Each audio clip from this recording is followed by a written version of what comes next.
لهم أجرهم بأحسن ما كانوا يعملون صدق الله مولانا العظيم وصدق رسوله النبي الكريم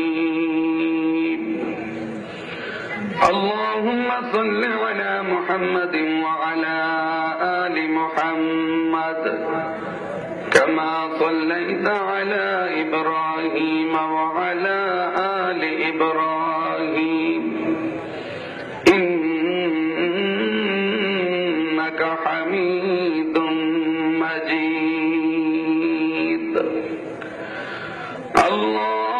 اللهم بارك على محمد وعلى آل محمد كما باركت على إبراهيم وعلى آل إبراهيم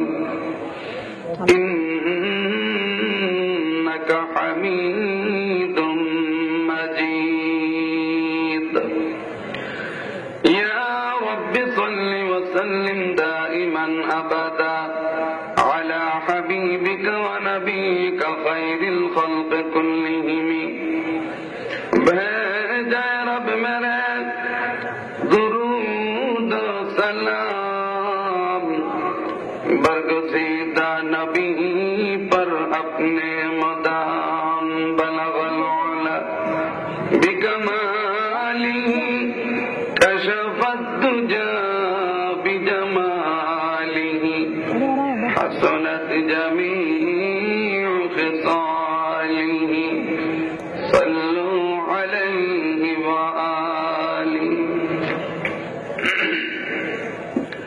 जनाब सदर मुहतरम हजरात उलमाए किराम सम्मानित सुधीबृंद उपस्थित আমার প্রাণ প্রিয় মুসলমান ভাইয়েরা পর্দার আড়ালের সম্মানিত মা ও বোনেরা মহান আল্লাহ জাল্লা শানুহু ও আম্মা নওয়ালুহুর দরবারে অগণিত অসংখ্য শুকরিয়া আদায় করছি যিনি ঐতিহ্যবাহী জামিয়া সাদারায় আজকের এই মুবারক মাহফিলে আমাদেরকে উপস্থিত হওয়ার সুযোগ দিয়েছেন। আসুন আমরা এই জন্য সবাই শুকরিয়া আদায় করি, বলি আলহামদুলিল্লাহ। আমি পবিত্র কোরআনে কারীম থেকে আপনাদের সামনে এই মুহূর্তে সূরা নাহলের ৯৭ নম্বর আয়াতটি তিলাওয়াত করেছি।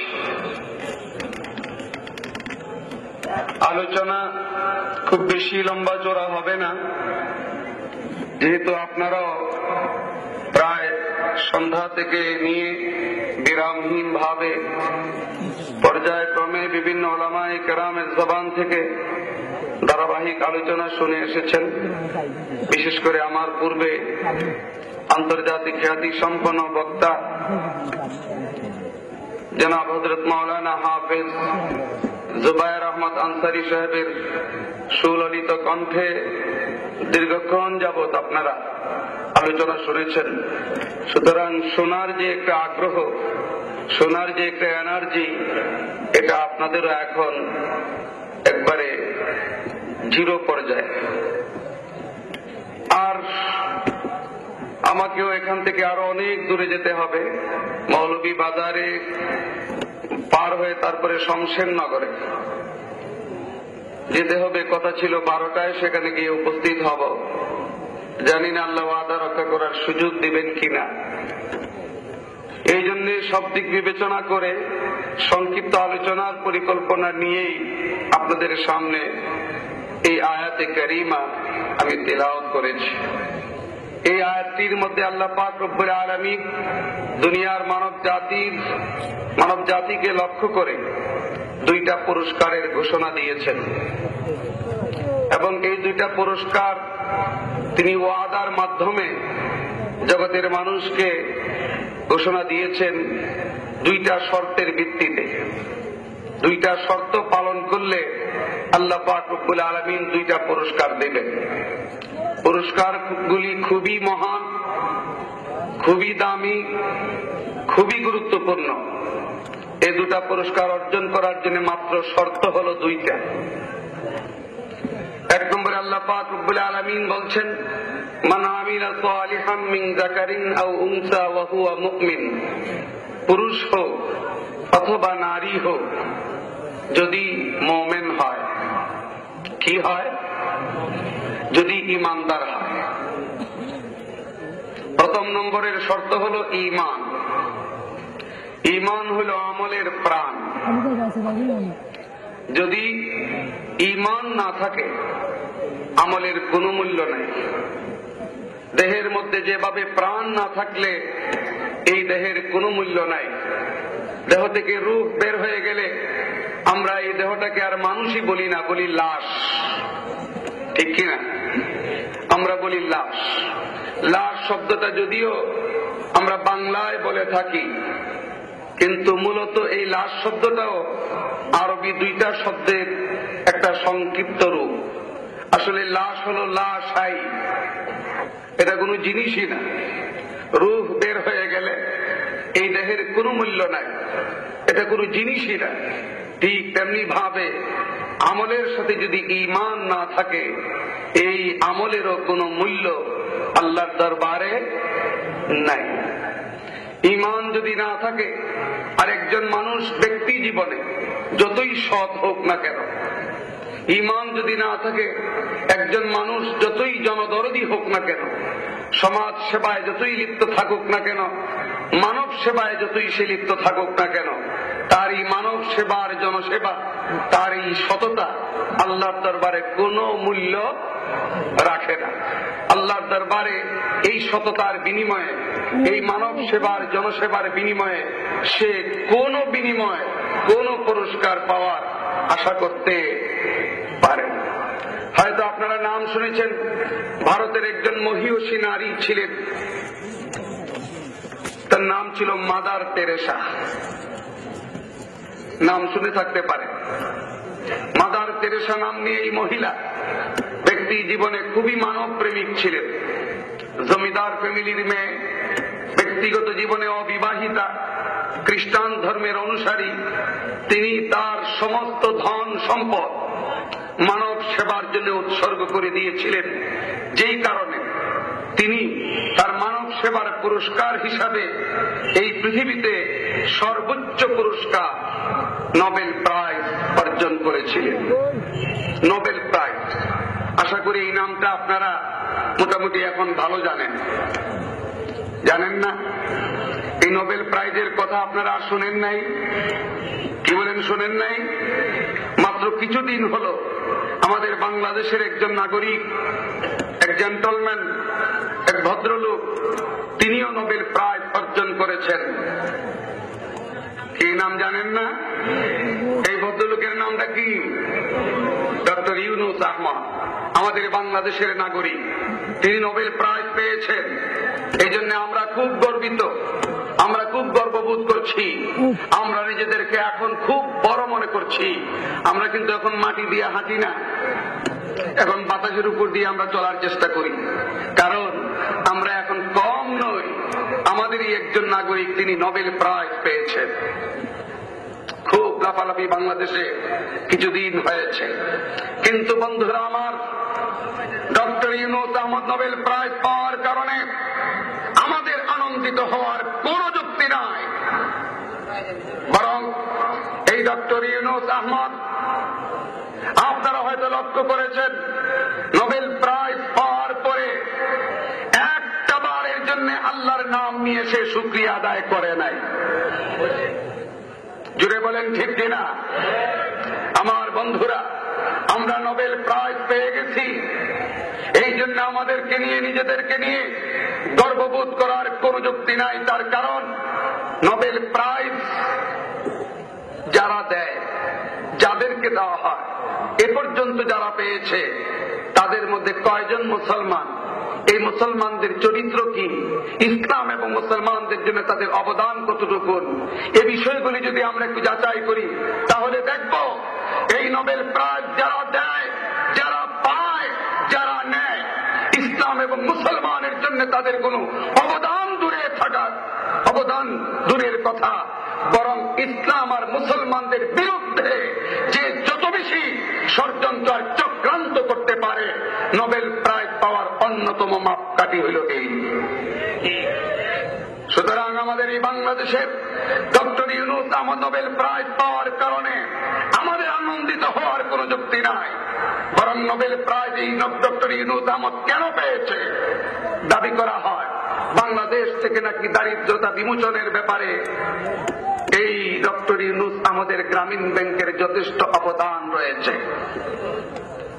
আমার বন্ধুরা, সম্ভবত আপনাদের এলাকায় গ্রামীণ ব্যাংকের শাখা থাকতে পারে, কি বলেন, আছে কিনা?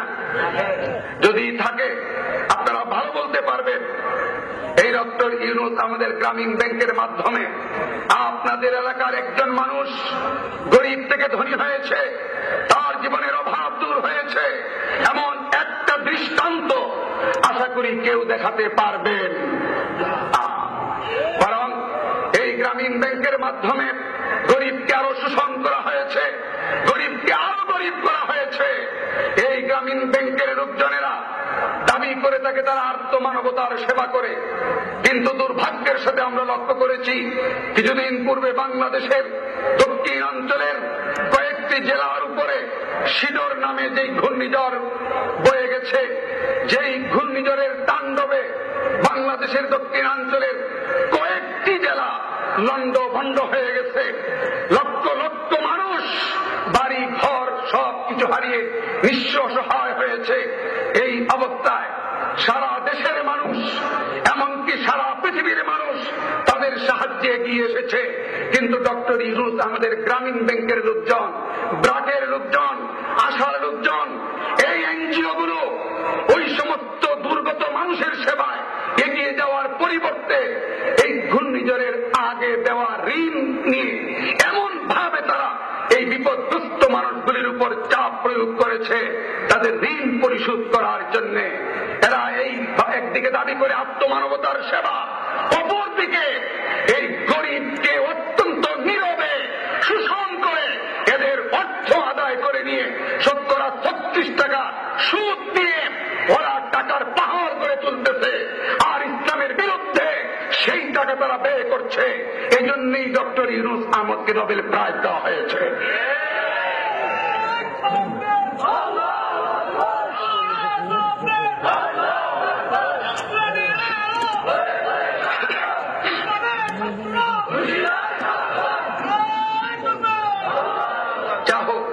আমি যে কথাটা বলতেছিলাম মাদার তেরেসার কথা, তিনিও নোবেল প্রাইজ অর্জন করেছিলেন, কিন্তু এই মহিলার ঈমান না থাকার কারণে মানব সেবার পুরস্কার হিসেবে নোবেল প্রাইজ দুনিয়ায় অর্জন করলেও ঈমান না থাকার কারণে আল্লাহর দরবারে বিন্দু মাত্র কিছু পাওয়ার আশা নাই।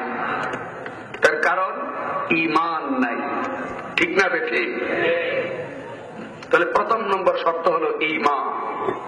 আল্লাহ পাক রব্বুল আলামিন বলছেন, মান আমিলা সালিহাম মিন যাকারিন আও উনসা ওয়া হুয়া মুমিন।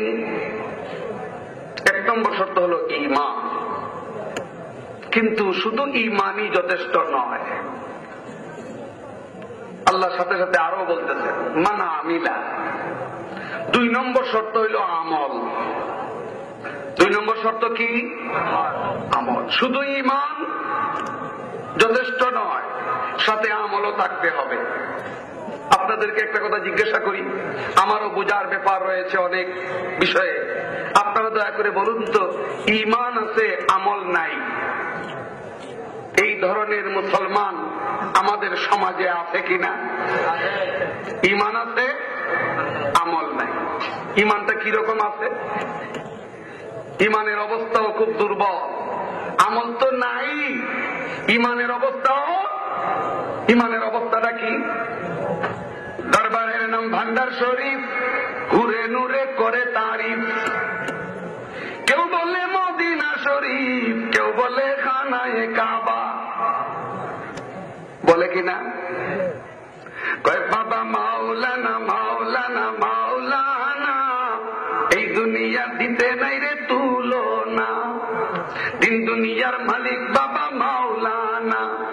আউয়াল ও আখির তুমি, জাহির ও বাতিন তুমি, কেউ বলে মুস্তাফা নবী, কেউ বলে হুবহু খুদা। নাউযুবিল্লাহ বলবেন না? খাওয়া দাওয়া বাকি, এই জন্য রাগ করতেছেন আপনারা? তাহলে আরো জোরে জোরে সুরে সবাই বলি নাউযুবিল্লাহ। দুনিয়ার কোন পীর দেখেন তারা কি বিশ্বাস, ইমানটা দেখেন, বলতেছে আউয়াল ও আখির তুমি, জাহির ও বাতিন তুমি। কারে বলতেছে? মাইক ভান্ডারের পীর রে। কোন ভান্ডারের পীর? ভান্ডার। এই মাইক ভান্ডারটা কি কইছে একটু আগে? দরবারের নাম ভান্ডার শরীফ, ঘুরে নুরে করে তারিফ। কেউ বলে মদিনা শরীফ, কেউ কয় খানায় কাবা। যেমন তেমন ভান্ডার না, কিন্তু একবারে খানায় কাবার মতোই। বলেন নাউযুবিল্লাহ। সেই দরবারের, সেই ভান্ডারের শরীফ বলতে লজ্জা লাগে, বলেন ঠিক কিনা? নাম দিতে ভান্ডার শরীফ।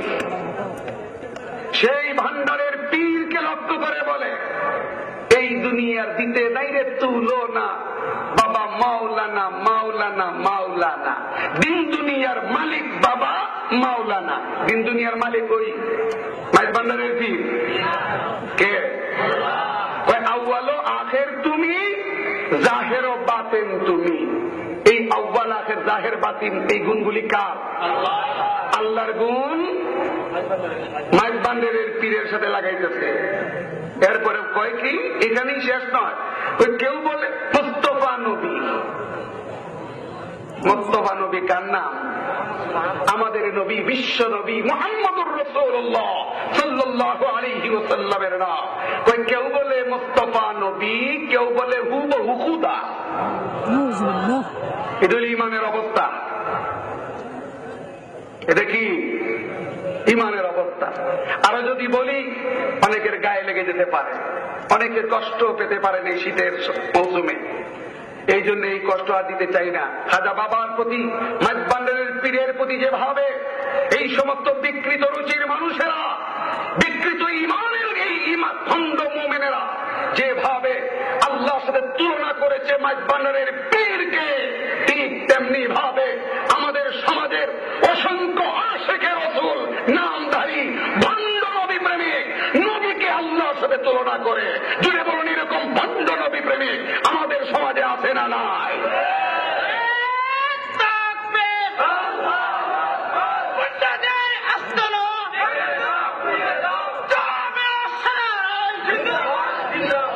আমার বন্ধুরা, দোকান দিয়ে সময় নষ্ট করার সুযোগ নাই।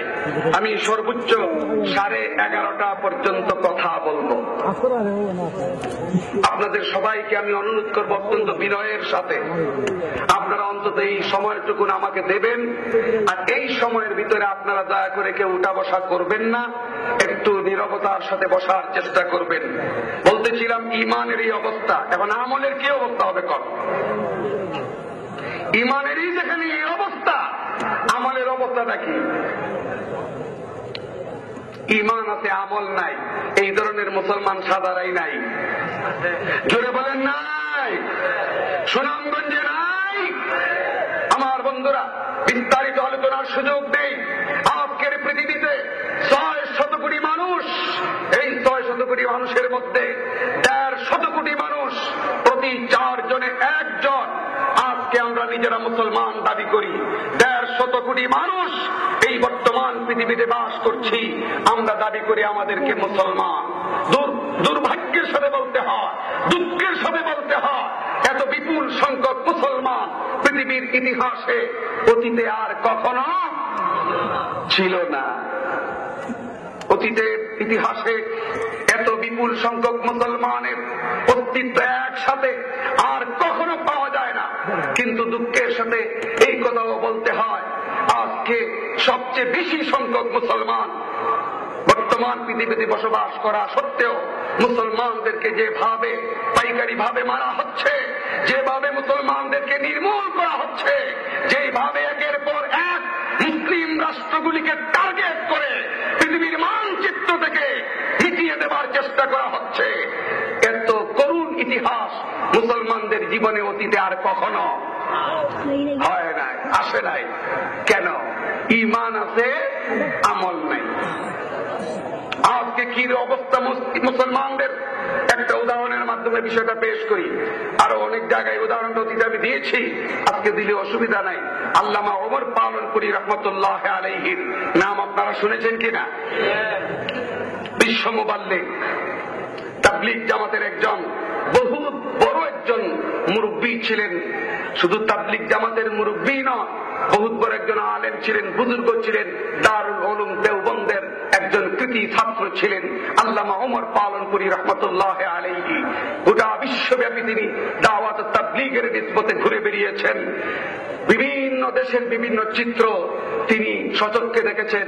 এগুলো পরবর্তীতে শিক্ষার জন্য, দর্শ হাসিলের জন্য, ইবরত হাসিলের জন্য আবার মানুষের সামনে তিনি এগুলোর বর্ণনাও দিয়েছেন। এইরকম তার অভিজ্ঞতা থেকে তিনি তাবলীগের একটি জামাতের কারগুজারি বর্ণনা করেছিলেন, যে কারগুজারিটা পরবর্তীতে খুতবাতে পালনপুরী নামক কিতাবের মধ্যে অন্তর্ভুক্ত করা হয়েছে। আমি সেখান থেকে পেয়েছি। আল্লামা ওমর পালনপুরী রহমতুল্লাহ আলাইহি বলেন, আমরা একটা জামাত নিয়ে এক এলাকায় গেলাম, যেই এলাকার অধিকাংশ মানুষ মুসলমান। সময়টা ছিল মাহে রমজানুল মুবারক, পবিত্র রমজান মাসে। আমরা সেই এলাকায় তাবলীগের জামাত নিয়ে ঢুকলাম। প্রথমত আমাদের আসবাবপত্র মসজিদে রেখে আমরা দুপুর বেলা খুশুসি গাছের জন্য মহল্লার ভিতরে ঢুকলাম। খুশুসি গাছের জন্য দুপুর বেলা রমজান মাসে মহল্লার ভিতরে ঢুকে দেখি এরকম আলিশান এক প্যান্ডাল, সামনে অত্যন্ত জাঁকজমকের সাথে গেট বাঁধা, আর গেট দিয়ে মানুষ লাইন ধরে ধরে প্যান্ডালের ভিতরে ঢুকছে, আর চেয়ার টেবিলের মধ্যে বসে বসে মহা ধুমধামের সাথে খাওয়া দাওয়া করতেছে। কিছু বলবেন আপনারা? আপনারা কইবেন আমাদের তো খাওয়া দাওয়া হয় নাই, আমরা আর কি কম। রমজান মাসে দিন দুপুরে খাওয়া দাওয়া করতেছে মুসলমান, কিচ্ছু কইবেন না। তাবলীগ জামাতের লোকজন এই দৃশ্য দেখলেন, গেটের সামনে দাঁড়িয়ে তারা এই দৃশ্য দেখে আর টিকে থাকতে পারলেন না, কান্না শুরু করে দিলেন, কাঁদতেছেন। 10-12 জন অপরিচিত লোক গেটের বাইরে দাঁড়িয়ে যখন কান্না শুরু করে দিলেন, তখন বাড়ির লোকজন দৌড়ে আসলো, এসে জিজ্ঞাসা করলো, তোমরা কারা, কোত্থেকে এসেছ, এভাবে এখানে দাঁড়িয়ে কাঁদছো কেন, ঘটনা কি? তারাই বলতেছে, বাড়ির লোকজনই বলতেছে, বুঝছি, আমাদের এই খাওয়া দাওয়া দেখিয়া তোমাদের আর বরদাস্ত হইতেছে না, খাওয়ার জন্য কাঁদতেছ। সমস্যা নাই, এটা বিয়ে বাড়ি, বহু মানুষের আয়োজন করেছি, পর্যাপ্ত পরিমাণের ব্যবস্থা আছে, তোমাদের মতো 10-12 জন লোকে খাইলে শর্ট হবে না, অভাব পড়বে না, ঢুকো, পেট ভরে খাও, কোনো সমস্যা নাই।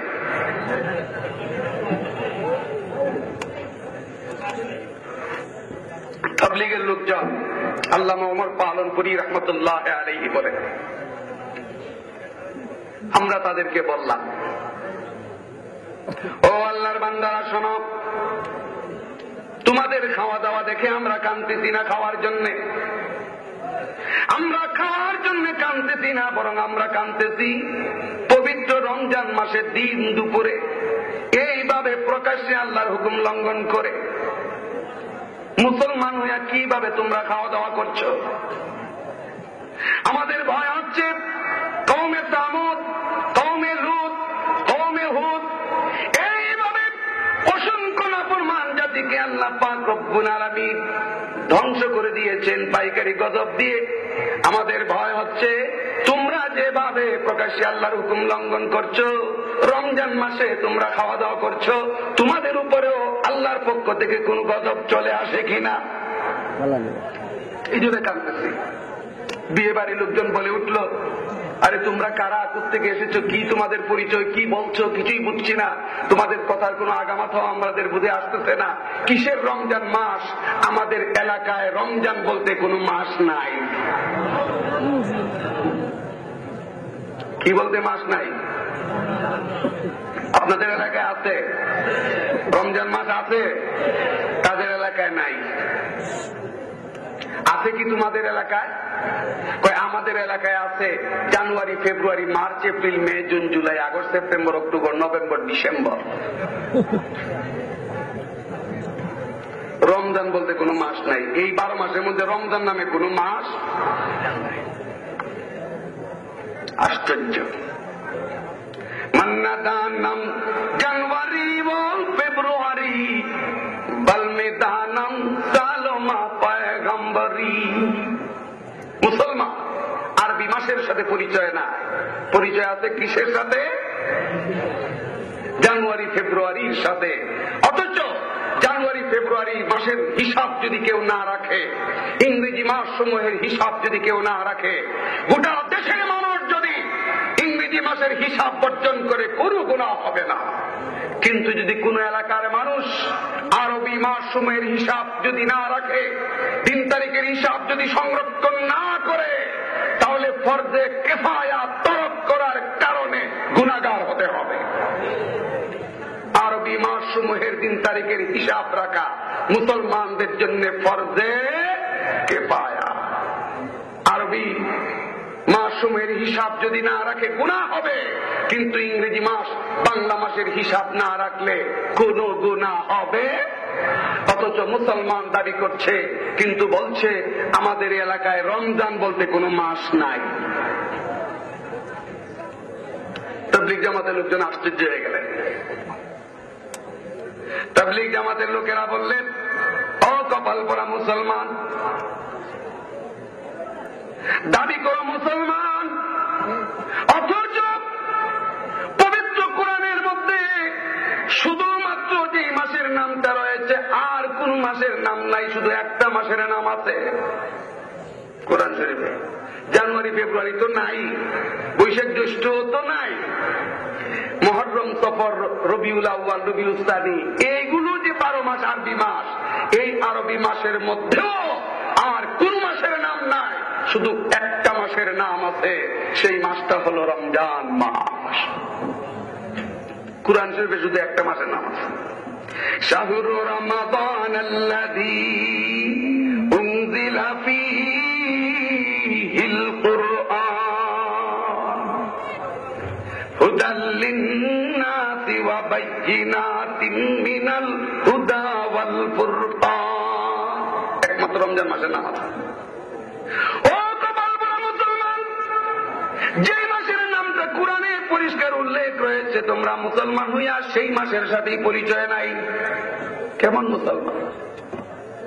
এটা আরবি মাসের নাম। বিয়ে বাড়ির লোকজন বলতেছে, ও বুঝলাম এটা আরবি মাসের নাম, তো আরবি মাসের নাম এটা রমজান মাস, তাতে কি হইছে? জানে না কি? আল্লাহ পাক রব্বুল আলামিন বলেন, ফামান শাহিদা মিনকুমুশ শাহরা ফালইয়াসুম। রমজান মাসে যদি কেউ প্রাপ্ত বয়স্ক কোন মুসলমান জীবিত থাকে, তার উপরে রোজা রাখা ফরজ। তাবলীগ জামাতের লোকেরা বললেন, ও কপাল পোড়া মুসলমান, এই মাসে তোমাদের জন্য রোজা রাখা ফরজ ছিল। রোজা রাখা ফরজ ছিল, রোজা রাখে কেমনে? আপনারা হয়তো অনেকেই হাসছেন, কিন্তু আমি আপনাদেরকে অনুরোধ করব, তাবলীগ জামাতের সাথে বের হয়ে পড়ুন।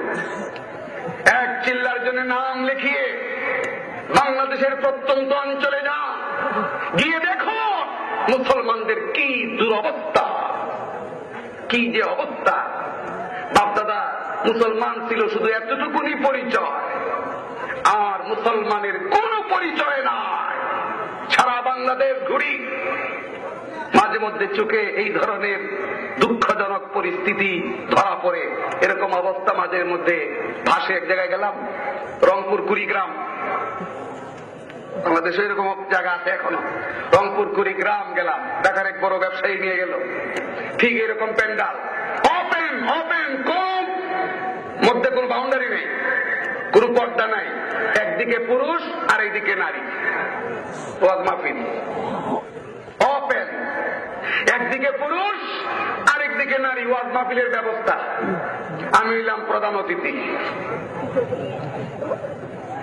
এই অবস্থায় বাংলাদেশ আছে, মুসলমান আছে। ওয়াজ মাহফিলে নারী পুরুষ একসাথে একই প্যান্ডালে, মধ্যে কোনো পর্দা নাই, কোনো ডিফারেন্স নাই, কোনো আড়াল নাই, ওয়াজ শুনতে আসতেছে। এই অবস্থা মুসলমান। আমি আপনাদেরকে জিজ্ঞাসা করতে চাই, অনেকে যুক্তি তালাশ করে পায় না। তাবলীগ জামাতের লোকেরা হিন্দুদের কাছে দাওয়াত নিয়ে যাবে, খ্রিস্টানদের কাছে দাওয়াত নিয়ে যাবে, বৌদ্ধদের কাছে দাওয়াত নিয়ে যাবে, ইহুদিদের কাছে, অগ্নি পূজকদের কাছে দাওয়াত নিয়ে যাবে, মুসলমানদের কাছে কেন যায়? যাওয়ার যুক্তি তালাশ করে পায় না, কেন যায়? আমার ভাই মুসলমান কালেমা জানে না, তারে আগে কালেমা শিক্ষা দেব না হিন্দু বৌদ্ধ খ্রিস্টানদের কাছে কালেমার দাওয়াত নিয়ে যাব? কোনটা প্রয়োজন আগে বলুন। আমার ভাইকে যদি আমি মুসলমান বানাইতে না পারি, আরেকজনকে আমি কালেমার দাওয়াত কেমনে দেই? এই জন্য আমি পত্রিকায় চিঠিপত্র কলামে একটা কলাম পড়েছিলাম। এক মুসলমান যুবকের সাথে পরিচয় ছিল এক ইংরেজ যুবকের। মুসলমান যুবকটা ইংরেজ যুবককে, তার বন্ধুকে এক জিলদ কোরআন শরীফ দিল, ইংরেজি অনুবাদিত কোরআন শরীফ দিয়ে অনুরোধ করলো, বন্ধু দোস্ত, আমাদের ধর্মীয় গ্রন্থ আল কোরআন ইংরেজি ভাষায় অনুবাদিত, তুমি পড়লে বুঝবা, একটু পরে দেখো আমাদের ধর্মীয় গ্রন্থে কি আছে। তো ইংরেজ যুবকটা বড় আগ্রহের সাথে কোরআন শরীফের এই জিলদ নিল, নিয়ে খুব গভীর মনোযোগের সাথে পাঠ করলো। কিছুদিন পরে সেই কোরআন শরীফ খানি নিয়ে এসে তার মুসলমান যুবক ওই বন্ধুর কাছে ফিরিয়ে দিয়ে বলল, দোস্ত তোমাদের ধর্মীয় গ্রন্থটা বড় চমৎকার, আমি খুব আগ্রহের সাথে পাঠ করেছি, খুবই ভালো লেগেছে আমার, কিন্তু সাথে সাথে এটা পরিতৃপ্তি মিটে নাই, আমার আরো পড়বার মনে চায়। এই জন্য নাও, এই জিলদ লও, এই খণ্ড লও, তোমাদের কোরআন শরীফের দ্বিতীয় খণ্ডটা দাও। আপনাদের কাছে কোরআন শরীফের দ্বিতীয় কোন খণ্ড আছে? নাই, সাদারাই কোথাও নাই। কোরআন শরীফের দ্বিতীয় কোন খণ্ড বাংলাদেশে আছে? কোরআন শরীফের খণ্ড কয়টা? একটাই, ফার্স্ট টু লাস্ট, শুরু থেকে শেষ পর্যন্ত 30 পারা, 114 খানি সূরা সম্বলিত পবিত্র কোরআন, একটাই বলিয়ম, দ্বিতীয় কোন বলিয়ম। কিন্তু ইংরেজ যুবক মুসলমান যুবকের কাছে অনুরোধ করলো যে তোমাদের কোরআন শরীফের দ্বিতীয় ভলিউমটা, সেকেন্ড ভলিউমটা আমাকে দাও, আমি একটু পড়বো, আমার আগ্রহ বাড়ছে। মুসলমানের জবাব দিল, দোস্ত আমাদের কোরআন শরীফের দ্বিতীয় কোনো ভলিউম নাই, যা তোমারে দিয়েছি এটাই শুরু থেকে শেষ পর্যন্ত, এর বাইরে আর কোরআনের কোনো অংশ নাই। তখন সেই মুসলমান, সেই ইংরেজ যুবকটি আশ্চর্য হয়ে বলল, বলো কি, বলছো কি তুমি কোরআন শরীফের দ্বিতীয় কোনো ভলিউম নাই? আমি তো তোমাদের এই কোরআন শরীফ, তোমাদের ধর্মীয় গ্রন্থ, জীবন বিধান খুব গভীর ভাবে আমি পড়েছি, শুধু পড়ি নাই, বরং একদিকে কোরআন পড়েছি, অপরদিকে তোমাদের মুসলমানদের চরিত্রের সাথে কোরআনের বক্তব্যকে মিলিয়ে দেখেছি। আমি যখন কোরআন পড়ে পড়ে কোরআনের বক্তব্যের সাথে তোমাদের চরিত্র যখন মিলিয়ে দেখেছি, আমি লক্ষ্য করলাম আশ্চর্যের সাথে কোরআনের বক্তব্যের সাথে তোমাদের মুসলমানদের চরিত্রের কোনো মিল নাই, আর তোমাদের চরিত্রের সাথে কোরআনের বক্তব্যের কোনো মিল নাই। যখন দেখলাম কোরআনের সাথে তোমাদের চরিত্রের মিল নাই, তোমাদের চরিত্রের সাথে কোরআনের মিল নাই, আমার মনে প্রশ্ন জাগলো, নিশ্চয়ই কোরআন শরীফের দ্বিতীয় কোনো খণ্ড থাকবে, সেই খণ্ডে যা আছে মুসলমানদের চরিত্রে তা আছে। মুসলমানদের চরিত্রে এখন যা দেখছি তাই মনে হয় কোরআন শরীফের ওই দ্বিতীয় খণ্ডে আছে। আমরা মুসলমান। আমার বন্ধুরা, আপনারা হয়তো নাম শুনেছেন, দি 100 নামক একটা বই বিশ্ববিখ্যাত, গোটা বিশ্বব্যাপী আলোড়ন সৃষ্টি করেছিল। দি 100 নামে একটা বই, মাইকেল এইচ হার্ট নামে একজন বুদ্ধিজীবী, খ্রিস্টান বুদ্ধিজীবী, তিনি এই বইটা লিখেছেন দি 100। বাংলায় শত মনীষী নামে বইটি ইংরেজি থেকে বাংলায় ট্রান্সলেশন করা হয়েছে। দি 100, 100 মহামনীষীর জীবনী সংক্ষিপ্তভাবে এই কিতাবের মধ্যে, এই পুস্তকের মধ্যে মাইকেল এইচ হার্ট নামক একজন খ্রিস্টান বুদ্ধিজীবী, তিনি লিপিবদ্ধ করেছেন। তিনি একজন খ্রিস্টান। তার মনের মধ্যেই চিন্তার উদ্রেক হলো যে আমি এই পৃথিবীর নাম করার শীর্ষস্থানীয় 100 মহামনীষীর সংক্ষিপ্ত জীবনী লিপিবদ্ধ করব। তিনি করলেন। প্রথমে 100 মহামনীষীর জীবনী লিপিবদ্ধ করলেন। সেই 100 মহামনীষীর জীবনী লিপিবদ্ধ করার পরে এখন প্রশ্ন দেখা দিল, বই আকারে যখন ছাপাতে যাব, নিশ্চয়ই কারো জীবনী আগে, কারোটা পরে, কারোটা মাঝে, কারোটা 1 নম্বরে, কারোটা 2 নম্বরে, এইভাবে সিরিয়াল তো অবশ্যই দিতে হবে, একটা র্যাঙ্কিং অবশ্যই আমাকে দাঁড় করাতে হবে। সুতরাং এই অবস্থায় কার নামটা আগে দেব, কার নামটা পরে দেব, 1 নম্বরে কারে দেব, 2 নম্বরে কাকে রাখবো, এই নিয়ে আমি অত্যন্ত পেরেশানির মধ্যে পড়ে গেলাম। আমি টেনশনের মধ্যে পড়ে গেলাম। আমি চিন্তা করতে লাগলাম কার নামটা আগে রাখা যায়, কে আগে থাকার উপযুক্ত। অনেক গবেষণা করলাম, কয়েকটা মাপকাঠি ঠিক করলাম। এই মাপকাঠির আলোকে আমি যাকে পাবো তার নামটাই আগে দেব। সে খ্রিস্টান, সে যীশু খ্রিস্টের অনুসারী, সে হযরত ঈসা আলাইহিস সালামের অনুসারী।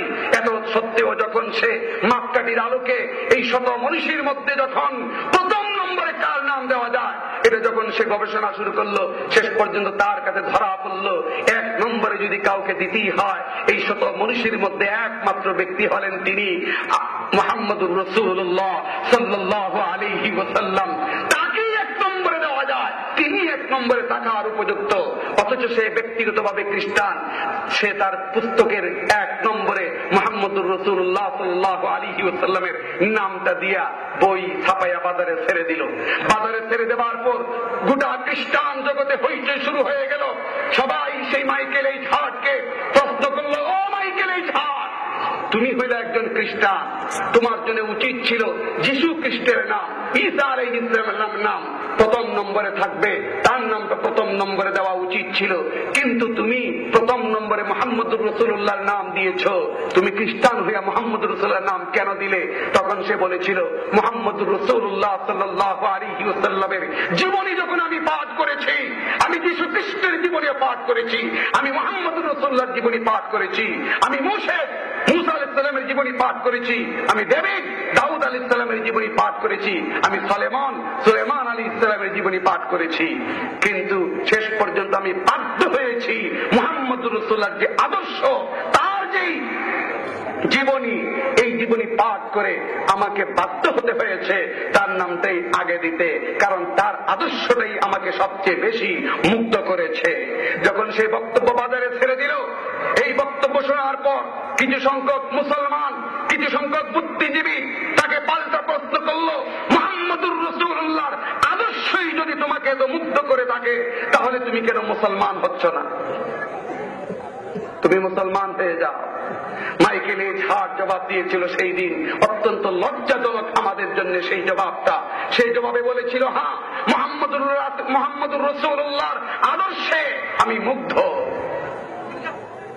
কিন্তু সেই মুহাম্মদুর রাসূলুল্লাহর অনুসারী বলে দাবি যারা আজকের পৃথিবীতে করে মুসলমান, তাদের আদর্শের দিকে যখন আমি তাকাই, তাদের চরিত্রের দিকে যখন আমি তাকাই, তখন আর মুসলমান হতে আমি আগ্রহ বোধ করি না। কত লজ্জাজনক!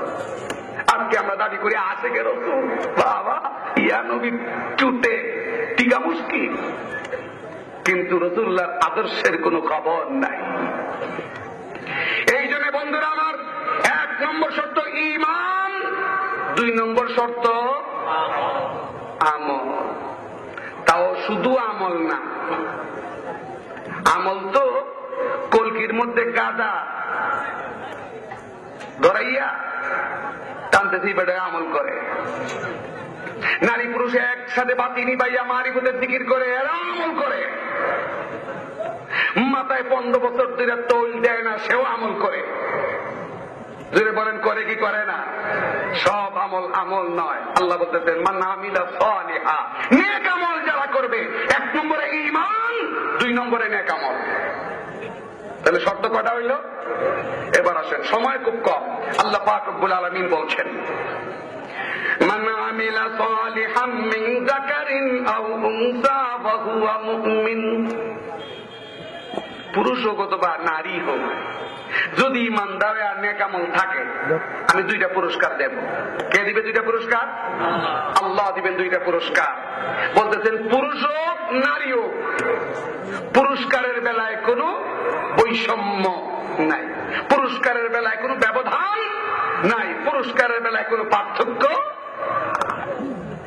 পুরস্কারের বেলায় নারী পুরুষ সমান।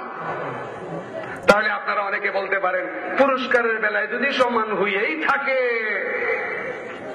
তাহলে আর নারী পুরুষের অধিকারের বেলায় সমান হইলে সমস্যাটা কি? যেমন আমাদের দেশে কিছু মানুষ নারী পুরুষের সমান অধিকারের ব্যস্ত, সমান অধিকার আদায়ের জন্য নারী পুরুষের মিটিং মিছিল করে আন্দোলন করে তারা নারী পুরুষের সমান অধিকার চায়।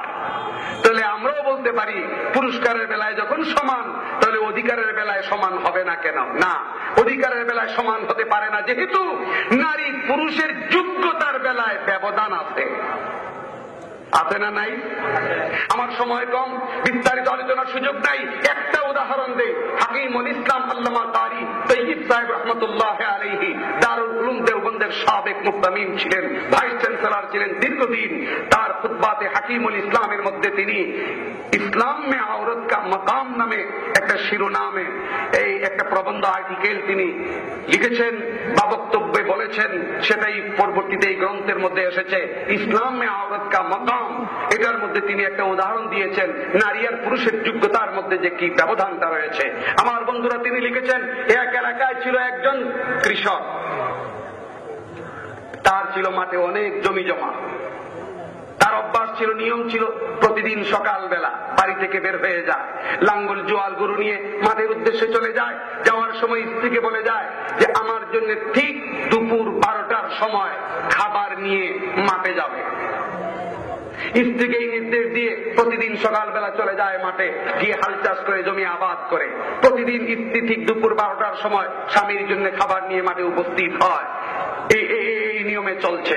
হঠাৎ একদিন স্ত্রী স্বামীর জন্য খাবার নিয়ে যেতে গিয়ে মাঠে পৌঁছতে দেরি করেছে প্রায় 2.5 ঘন্টা।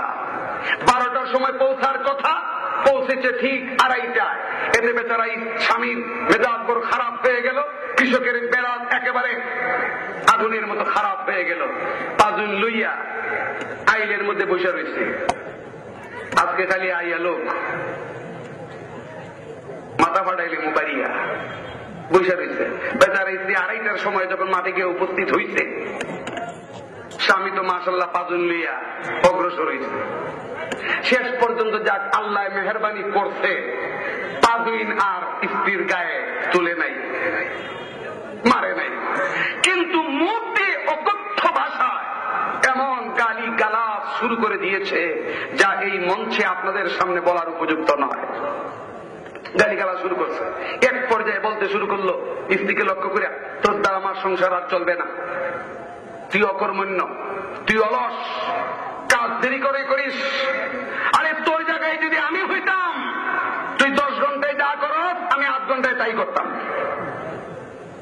বেচারা স্ত্রী অনেকক্ষণ পর্যন্ত নীরবে এগুলো সহ্য করে গেল। এক পর্যায়ে অধৈর্য হয়ে বলল, বারবার যখন স্বামী বলতেছে তোর জায়গায় আমি হইলে সব অল্প সময়ের ভিতরে আমি ফিনিশ করে দিতাম, তখন স্ত্রী মুখ খুললে বলতেছে, ও আমার প্রিয়তম স্বামী, ও আমার মান্যবর স্বামী, আপনি যা বলছেন সবই ঠিক আছে, কিন্তু বারবার একই কথা সহ্য হয় না। আপনি যে বলতেছেন আমার জায়গায় আপনি হইলে সব করে ফেলতেন, ঠিক আছে পরীক্ষামূলক চলুন আমরা এক কাজ করি, আগামী 4 দিনের জন্য আমাদের ডিউটি পরিবর্তন করে নেই। এতদিন পর্যন্ত আপনি যা করতেন আগামী 4 দিন আপনার কাজ আমি করুন, আর এতদিন পর্যন্ত আমি যা করতাম আমার কাজ আগামী 4 দিন আপনি করবেন। আমি সকালবেলা গরু নিয়ে মাঠে আসব, আপনি সকালবেলা ছেলে মেয়ে, গরু বাছুর, হাঁস মুরগি এগুলো দেখাশোনা করবেন। ঠিক দুপুর 12টার সময় আমার জন্য মাঠে খাবার নিয়ে আসবেন। স্বামীকে যখন এই প্রস্তাব দিল, স্বামী বলল এটা কোনো ব্যাপারই না। তাহলে ঠিক আছে, আগামীকাল থেকে হবে পালা পরিবর্তন, ডিউটি পরিবর্তন, একজনের কাজ আরেকজনে করবে। পরের দিন সকালবেলা ভোরেই স্ত্রী জোয়াল কান্দে লইল, লাঙ্গল কাঁধে নিল, গরু বের করে নিয়ে মাঠের দিকে রওনা দিল। মাঠে গিয়া গরুর কোন জায়গায় জোয়াল বসাতে হবে জানা নাই, আন্দাজ অনুমানের ভিত্তিতে এক জায়গায় বসাইল। লাঙ্গল কেমনে ঠেলতে হবে অভিজ্ঞতা নাই, প্র্যাকটিস নাই, আর এই লাঙ্গল জুয়ালার লাঙ্গল ঠেলার জন্য আল্লাহ নারীকে সৃষ্টিও করে।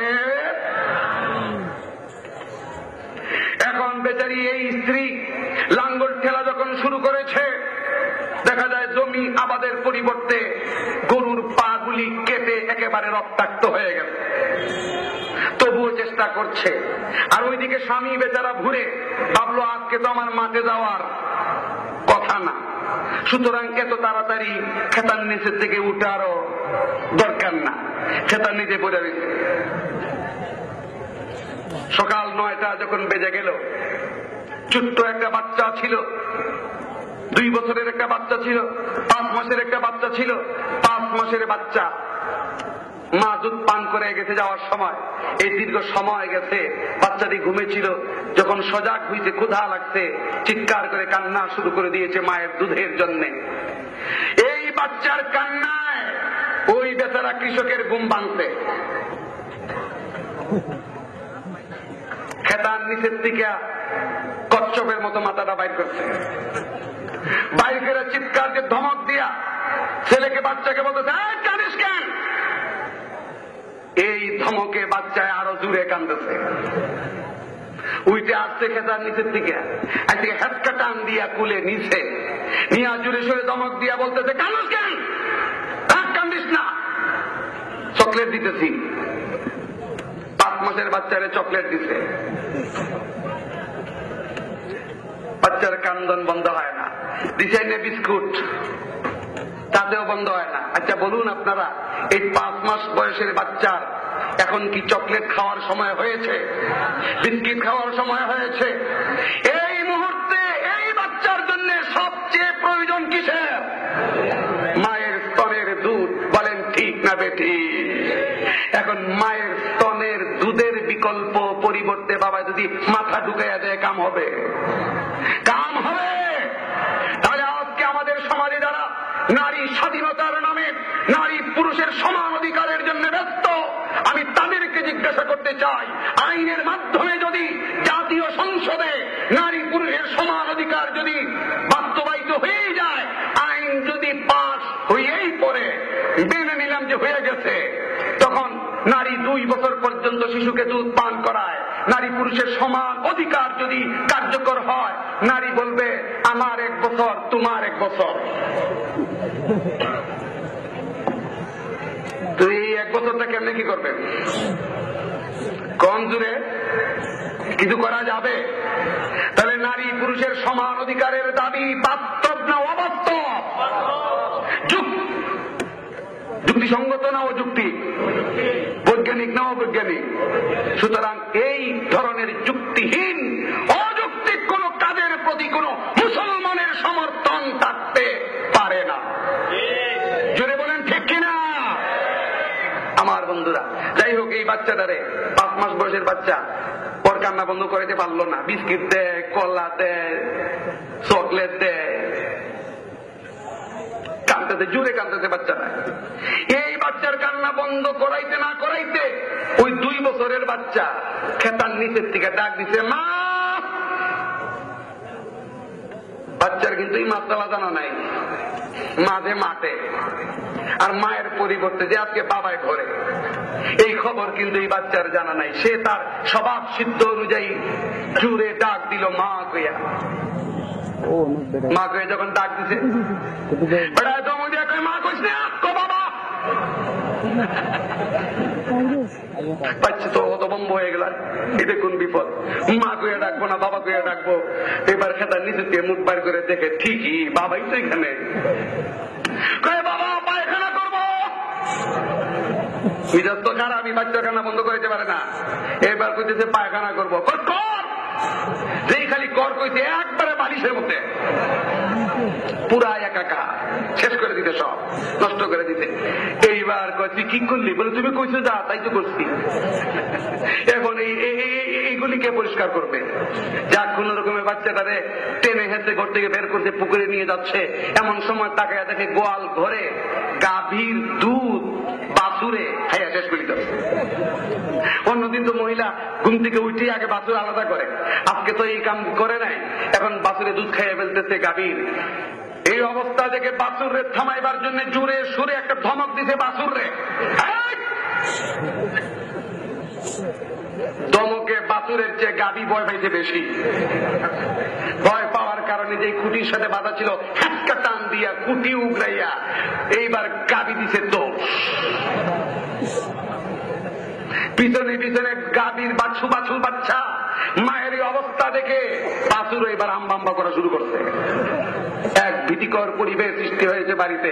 বাছুরে দৌড়ে, গাভী খুঁটি লইয়া দৌড়ে, এদিকে দুই বাচ্চায় কান্দে, এদের কান্না থামাইতে পারতেছে না। ঘড়ির দিকে তাকায় দেখে 12টা। ভাত নিয়ে দেবার কথা 12টায়, ঘোষণা করছিল আজকে অনেক আগে লইয়া যাবে, এখন বাজে 12টা, আগুন এখনো চুলায় ধরায়। এইবার কয় কুন্ডা বাদ দিয়ে আমি কুন্ডা করুম, আমি কি এই বাচ্চা খুলে রাখুম, আমি কি ওর কান্না থামামো, নাকি বাছর আটকামো, নাকি গরু সামলাইমো? আমার দ্বারা হবে না, গালে হাত দিয়ে বসে দিচ্ছে। বেচারি স্ত্রী 2:30 পর্যন্ত মাঠে অপেক্ষা করলো। ঘটনা কি, আমার স্বামী আসতেছে না। ভাবছিলাম আজকে 11:30 চলে আসবে, 11টায় চলে আসবে, এখনো পর্যন্ত আসতেছে না। ঘটনা কি, শেষ পর্যন্ত অধৈর্য হয়ে 2:30টার সময় বাড়ির দিকে রওনা দিয়েছে। বাড়িতে এসে দেখে গৌরে দৌড়ে, গরু দৌড়ে, গাবি দৌড়ে, বাছুরে দৌড়ে, ছেলে কান্দে, আর বেচারা স্বামী গালে হাত দিয়ে বসে রয়েছে। জিজ্ঞাসা করলো ঘটনা কি, খবর কি? ভাত নিয়ে যাবার কথা 12টায়, ভাবছিলাম আজকে 11টায় নিয়ে যাইবা, 2:30 বেজে গেল, নিয়ে যাও নাই। চুলাতে এখনো আগুন ধরাও নাই। গাভী এইভাবে তোয়াপ করতেছে, বাছুর এইভাবে হাম্বা হাম্বা করতেছে, বাচ্চার হিন্দুসে নাক মুখ বিকট হয়ে গেছে। ঘটনা কি? এইবার সারেন্ডার হইয়া কয় দুহাই আল্লাহর মাপ চাই, এই কাজ আমাদের নয়। কাজগুলি কার? কাজগুলি কার? আমার বন্ধুরা, পুরুষের কাজ যদি নারী নিতে চায়, আর নারীর দায়িত্ব যদি পুরুষ পালন করতে চায়, আল্লাহ নবীর হাদিস, কখনো ওই সমাজে, কখনো ওই রাষ্ট্রে শান্তি আসতে পারে না। জুড়ে বলুন ঠিক না বেঠে?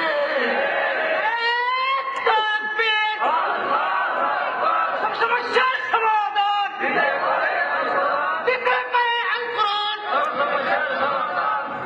আমার বন্ধুরা, এই জন্য যোগ্যতার ব্যবধান থাকার কারণে আল্লাহ নারী পুরুষের আমলের মধ্যে কিছু ব্যবধান কি রাখছেন। নারী পুরুষের আমলের মধ্যে ব্যবধানটা কি? নারীর নামাজ আর পুরুষের নামাজ এক না? ব্যবধান আছে। নারীর তাকবীরে তাহরিমা বাঁধার সময় আর পুরুষের তাকবীরে তাহরিমা বাঁধার সময় হাত তোলার বিধান এক না ভিন্ন? আচ্ছা, পুরুষ হাত তুলবে কোন পর্যন্ত? কান পর্যন্ত, কানের লতি পর্যন্ত। এটা আমরা বলি সবাই, কিন্তু বাস্তবে কিন্তু নামাজে দাঁড়াইলে হাত কিন্তু কান পর্যন্ত যায় না। অনেকের যায় খুব পিছনে, আবার অনেকের থাকে খুব নিচে। বিশেষ করে এই শীতের দিনে যারা কুইরা, ওই যারা অলস, এরা মাশাআল্লাহ সাধ্য যে ফেস দিয়ে মসজিদে ঢুকে, এই শীতের মধ্যে হাতটা বাইর করে কানে লতি পর্যন্ত নিতে খুব অনেকের কষ্ট হয়। এরকম কুইরা মানুষ কিন্তু আছে না নাই? সমাজে এক শ্রেণীর মানুষ আছে এরকম, বড়ই অলস। পত্রিকায় একবার পড়ছিলাম, পত্রিকায় পড়েছিলাম 2 অলস ভিক্ষুক রাস্তায় ভিক্ষা করে, 2টা বইয়া চিপিয়ে খাইয়ে ভিক্ষা করে। এক লোক যাইতেছে কলা লইয়া, ডাক দেয়া কয় ভাই দয়া করে আমার একটা কলা দাও না। এক ভিক্ষুকে বলতেছে অলসে, তো বেটা দয়া করে একটা কলা লইছে, ছিটছে, সিরিয়া কয় লক, ভাই দিতেন যখন দয়া করে একটু ছুলাইয়া দেন না। তো বেটা দয়া করে ছুলাইয়া দিছে।